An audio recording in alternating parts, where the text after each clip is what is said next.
Semuanya, sama aku Yayang. Di video kali ini aku balik lagi dengan sebuah review buku dari Jepang literatur yang judulnya ini, There's No Such a Thing as an Easy Job by Kikoku Shimura.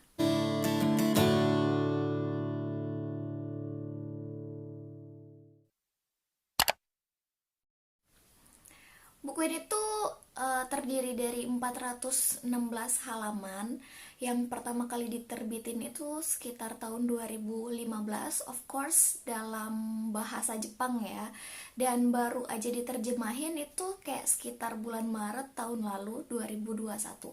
Jadi buku itu termasuk baru banget ya, baru setahun inilah untuk pasar internasional dengan bahasa Inggris. Buku ini tuh kayak menarik banget ya. Jadi kalau misalnya awal-awal kita baca, kita tuh kayak langsung instantly knows this book is coming from Japanese author, of course. Sebelum masuk ke reviewnya, aku mau ngasih tahu quotes yang aku suka banget dan relate kali ya untuk para pekerja atau para karyawan gitulah pokoknya. Ini tuh, ini aku bacain ya. Working makes you irritable, but it doesn't make you meaner. More people are mean even when they are not working. Jadi kayak pengingat aja sih kalau misalnya kalian sebel-sebel, atau termasuk aku ya. Ceritanya tentang narator kita, seorang wanita yang umurnya 30 tahun menjelang 40 tahunan gitu. Terus dia ini pernah mengalami burnout di pekerjaan dia sebelumnya. Dia menganggur untuk beberapa waktu, lalu dia mencoba untuk bangkit lagi dan memulai karirnya kembali melalui bantuan agen pencari kerja atau kayak yang job agent gitu. Kali ini dia bermaksud buat nyari pekerjaan yang menurut dia tuh gampang, yang gak terlalu banyak ketemu orang, yang responsibility-nya itu sekecil mungkin, jam kerjanya itu juga normal gitu kan. Dia gak masalah sih selagi pekerjaan itu outdoor atau indoor, selama itu mudah menurut dia, dia akan menjalani pekerjaan itu. Dan ya, di buku ini kita bisa banget menyaksikan perjalanan karir narator kita ini. Dan so far, sadarnya aku ya, narator kita ini nggak disebutin namanya siapa. Yang jelas karakternya itu termasuk kayak protagonis di Jepang literatur pada umumnya, yang dia tuh nggak neko-neko, thoughtful, good listener, yang baik, terus yang pemikir juga orangnya, dan sangat responsible. Dan selama aku baca itu dia termasuk yang pekerja keras dan juga melakukan pekerjaan dia tuh sebaik mungkin.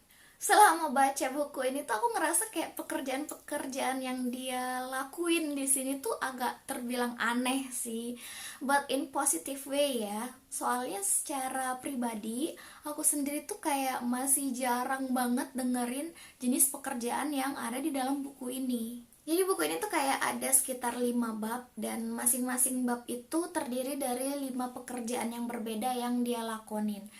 Nah, di salah satu bab ini tuh ada satu bab yang dia itu ketularan coworkersnya yang rese, terus yang toksik, dan dia tuh secara nggak langsung kayak kena pengaruh toksik itu gitu. Di bab ini tuh aku ngerasa kayak author punya pesan kalau beliau tuh pengen nunjukin ini loh, di pekerjaan pada umumnya, di reality itu tuh ada orang yang kayak gini tuh, ada kayak gitu. Dan relate banget pas bagian itu. Ada juga satu bab yang aku suka banget pekerjaannya, dan nggak suka di pekerjaannya sih, tapi pas selama dia menjalani pekerjaan itu banyak banget dia mendeskripsikan soal makanan, dan itu termasuk yang bikin aku lapar dan tiba-tiba jadi pengen makan makanan Jepang. Ya sebenarnya salah satu alasan aku suka banget sama literatur Jepang ya itu, karena mereka selalu mendeskripsikan makanan tuh dengan enak tanpa dilebih-lebihkan dengan metafor yang ya gitulah, bikin pusing. Kalau menurut aku bukunya ini kayak heartwarming, membahas tentang mental health issue juga, burnout khususnya dalam masalah pekerjaan. Terus kayak literatur Jepang juga pada umumnya, yang dia juga menjelaskan tentang kesepian, gimana kehidupan di Jepang itu orang-orangnya mengalami, banyak banget yang mengalami kesepian gitu kan. Terus ini juga weird, aneh, tapi in positive way, kayak ngasih gambaran dan ngasih pencerahan gitu tentang pekerjaan-pekerjaan di dunia ini tuh nggak cuman yang umum-umum yang kita tahu aja. Dan yang aku suka itu dia tipikal yang silence book. Jadi aku bisa tahu dan bisa nangkep apa yang ada di pikiran narator kita karena ditulis dari sudut pandang orang pertama. Detail banget dan ngerasa intimasi dengan naratornya, jadi kayak aku ikutan bersimpati. Gak banyak dialog yang nggak penting, kayak tetep hit the points. Aku nggak bakalan ngerekomendasiin buku ini untuk semua orang, semua kalangan pembaca, soalnya beda orang, kan itu beda, apa namanya, kayak beda selera bacaannya kan. Tapi kalau misalnya kalian suka sama literatur Jepang dan suka sama yang unik-unik, terus yang relate sama kehidupan sehari-hari tapi tetap enak dibaca, itu aku rekomendasiin ini. Dan ya, English yang dipakai di sini juga termasuk yang easy English. Jadi so far aku nyaman banget bacanya. Aku sendiri kasih 4 bintang dari 5 bintang, nyaris sempurna. Dan segitu aja review aku kali ini, semoga aja bermanfaat dan bisa menambah pertimbangan kalian kalau kalian mikirin buat baca buku ini atau enggak gitu.